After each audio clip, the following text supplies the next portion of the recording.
What's going on, folks? You got Mayor Young here with Fantastic Forum, and I have the privilege to be sitting with Mr. Ross Richie, the CEO and founder of Boom Studios. Thank you, sir. Hey, thank you for taking the time. We do appreciate you. My pleasure. We know you're a busy guy. You've been wheeling and dealing in these past few days. Why don't you go ahead and tell us what some of the newest things are happening with Boom Studios right now? We're super excited because we had a lot of success with Max Bemis's book Polarity recently. Yeah, fantastic. Thank you very much. We just launched Mike Carey's new ongoing Suicide Risk. So brilliant writer, amazing guy. And then we have Clive Barker's Next Testament that just came out. Yeah. So, you know, a few writers of note there.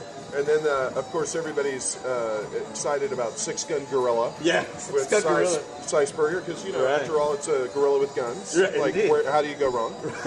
And then on top of that, at the show, we're launching Brian Stelfreeze's new series called Daymen. And that is an amazing book that's about, I'll ask you the question that the creator of Daymen asked me that hooked me. And he said, if vampires have been around for 1,000 years, and they're infinitely wealthy, and they have made a lot of enemies, when they go to sleep during the day, who guards them? And the answer is the Daymen guard them. Wow. That's a great pitch. Isn't that cool? Yeah, it's really cool. Yeah. Look, I know that, I mean, why don't you tell us about where you see Boom Studios ending up in like this next year? Because you guys have really had kind of a big year from last Comic-Con to this one. Yeah. Where do you think some of the things that are going to be happening with Boom that we'll be talking about come this time next year? Well, the thing I think that we have dedicated ourselves to is putting out some story-driven material, very, very focused on telling great stories. And when I say telling great stories, what I mean is it's not just the writing, it's the art. And those things have to mesh together. The greatest graphic novel of all time, the best-selling graphic novel of all time is Watchmen. Right. And we all know that Alan Moore is our Stephen King. Right. Okay? But Dave Gibbons is the guy that you can roll up on Alex Ross and Jim Lee with, and they will bow before the master because we all know that he's a master storyteller. Right. And the combination and the power of the two of them together is what makes that the greatest that we have. And so that's the philosophy that infuses us when we put books out. Right. And so what I would say is, if you like Six Gun Gorilla and Polarity and Suicide Risk and Daymen and Next Testament, strap in, because we're just going for a ride. There's going to be a lot more of that. It feels like Boom is a publisher that takes a lot of risk in regards to the types of stories that you decide to tell. I appreciate that. What's the philosophy behind that, and how do you go ahead and draw the line between an idea that sounds amazing but a little edgy versus, like, say, something that's like, wow, that might be a little bit off the rails? Like, how do you make that distinction? Sure, absolutely. Well, at the core of it, my philosophy is we need to be doing the material that other people won't do. Okay? But we need to do it with discipline. Okay. And so when we work on the stories, what we do is we really focus to take the time to find the right artist. We focus to take the time to develop the script. Because at the end of the day, you know, some of these creators, they can just go on the web and make their own comics. They don't need us. Right. But our role is editorially to help develop the story, to contribute, to really get in there, to make the characters really come alive, to really focus on finding the right artistic partner, and put together the package that really makes it stand up and dance. You guys recently did the Archaia acquisition. Yes, sir. Very excited about that. I can imagine. I can imagine. A lot of fun. And I know that actually does, add a lot to your library as well. Like, you know, tell us a little bit about that, like how that came to fruition, and what do you think it means for Boom Studios? Well, I think one of the things that's our focus at Boom is we're publishing Boom, but we're also publishing Kaboom. Right. And with Kaboom, we're targeting an all-ages market. And I'm not saying that none of the Kaboom fans buy Boom Studios books. Right. I bet you there's a big crossover between Bravest Warriors, for instance, and Polarity. Absolutely. You know, a lot of fun there. But it's designed for a different segment of the market. And Archaia is in that fold, where I bet you that there's very little crossover between Boom and Archaia. You know, Boom is a very mainstream genre focused, you know, sort of like publisher, and Archaia is very artistic and deliberate and specific and very elevated in its presentation.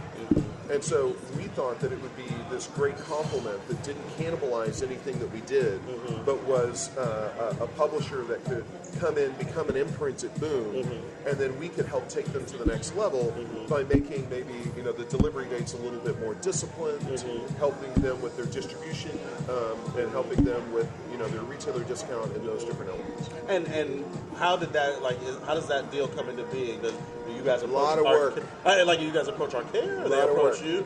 A lot of work. Yeah, that's what I'm sticking with. I'm not mad at that. It's like it's Disney magic, right? Right? Like, we're not looking behind the curtain on that one. That's okay. There's some high-level ninja-ing. Right. Right. Yes. Okay. Yeah. Let me ask this question now. Yeah. So, of course, you know, they always talk about the big two. Yeah. You know. Sure. And when it comes to the third spot, it's like there are people that it seems like it's something that's up for discussion. So it's like one of those things where do you feel Boom comes into play in that kind of arena or that kind of argument, as far as like, and what are you doing, I think, to like kind of say possibly make Boom the definitive third publisher? Well, a lot of comic books or comic book publishers are focused on where they fall in the lineup. And what I try to do is I try to focus on, I started this company 8 years ago in my spare bedroom apartment. And I started with a single issue a month. I had a computer and I had a telephone. And I had me, right? Wow. And so then, once I figured out how to do one comic book and edit it and publish it, because I'd never done that before, then I figured out how to do two. And then after I feel like I had mastered being able to do two a month, then we went to three. Okay? And that's what's led us to where we are. Okay? And when I look at Boom, what I do is I don't look at everybody else. And I don't worry about what they're doing, because that takes your eye off the ball. Right? What I focus on is what we can do. And what can we bring to the table, and how can we do it different? How can we get to the next level? And then we go with the next level, whatever that is, on a publishing basis. How do we maybe focus in a different way? How do we acquire someone that's a competitor? How do we come in and build a publishing slate that grows? And then at the end of the day, you know, my joke is the name of the company isn't Whimper, right? So, you know, I feel like I put our intentions very clearly in 4 letters in the top left corner of the book. Right. And so, you know, we're not the boutique.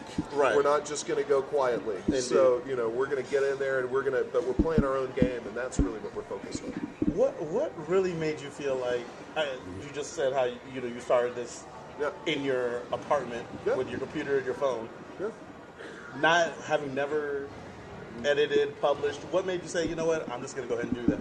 That's an excellent question, because I'll tell you, 20 years ago I worked for a comic book publisher called Malibu, and I was in the marketing department, and I learned a lot seeing about the operations, absorbed all this stuff in. But then Marvel acquired Malibu, and I felt like, you know, I wanted to concentrate on other things, and so I left the company and I did a variety of other things that are entirely too boring to talk about here. So through that process, I became friends with one of my heroes, Keith Giffen. Great Keith Giffen. Yes. And so Keith and I became buddies, and then Keith brought me in on this book that he published through Image. It was called Dominion. And he wanted me to write it, and I tried to tell Keith that I wasn't a writer, and he wouldn't listen. And the deal I made was that he would rewrite me when I sucked, and boy did I suck. Okay. So if you see anything in that book you like, it's all Keith. Got it. All right? I'm not good in front of the camera. I'm good behind the camera. I got you. And so through that process, Keith came to me and he said, you know, you should publish. And I thought, you know, Keith is somebody that has had success for 35 years. Right. And that, at the core, isn't a fluke. You know? Right. He knows what he's doing. Right. And he came into L.A., we went out to a little dive bar and got some beers, and he kept giving me beer, and he kept saying, you need to publish, you need to publish, you need to publish. And I thought he was crazy. And the next morning I woke up and I thought, Keith thinks I can do this. That's somebody I need to listen to. And so I called him up. I said, okay, you're going to get what you want. I'm launching Boom, but here's our deal. You are going to do a ton of projects for me because I can't make it without you. And he did. Yeah, he was a huge part of our slate early on, and was the best. He's the best. Can you talk about your deal with Perez, with George Perez? Oh, well, George is exclusive to Boom. I do know that. And so we're very excited about that. And George has a lot of tricks up his sleeve. If I spoil any, he's going to kill me.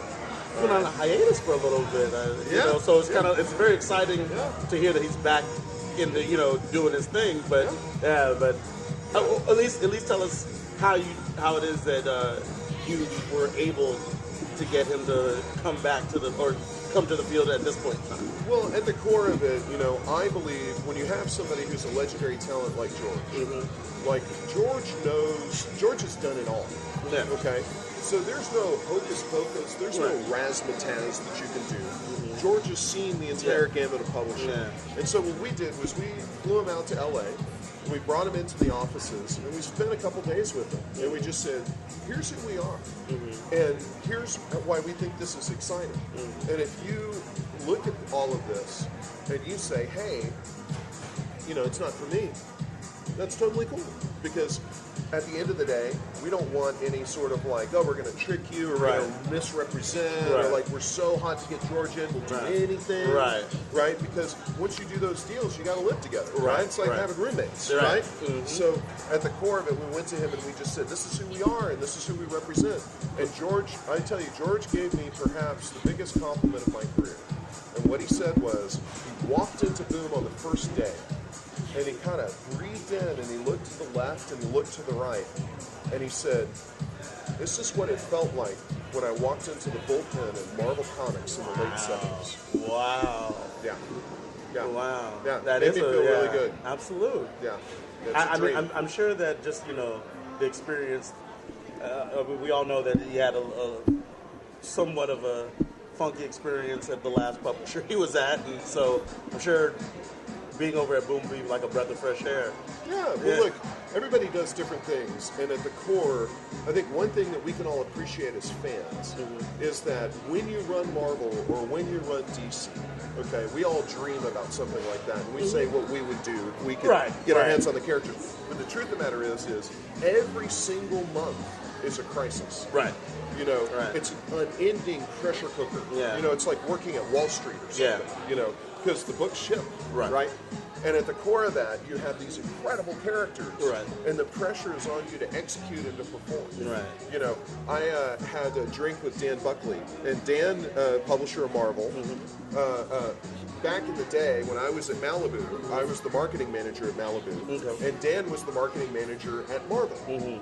And so when Marvel bought Malibu, we hung out some, right? So I've known him a lot. Okay. Right? So Dan and I were having a drink, and Dan said, Ross, what you do is hard. And I said, what do you mean? And he said, when I get out of bed in the morning, I get to focus on a set group of characters. So this year's going to be the Hulk. We're going to worry about the Hulk this year, right? And then maybe next year's the X-Men, right? He said, I know what I'm doing. I've got it all laid out in front of me. He said, when you get out of bed in the morning, it's all wide open. You don't have any franchises. You have to make your franchises. And I said, exactly. Right. And that's why I love what I do. Right. And that's why I'd probably make a terrible person to run Marvel or DC. Right? I feel like I was in a cage. Do you think you would ruin a Marvel or DC franchise? Well, you would definitely shake it up some, huh? Well, but at the core of it, it's the what I feel is difficult is the Joker gets away. He gets away every time. All right? So now what you have to do is you have to figure out how the Joker gets away in a newer, cooler, better, awesomer way than for the past 70 years he got away.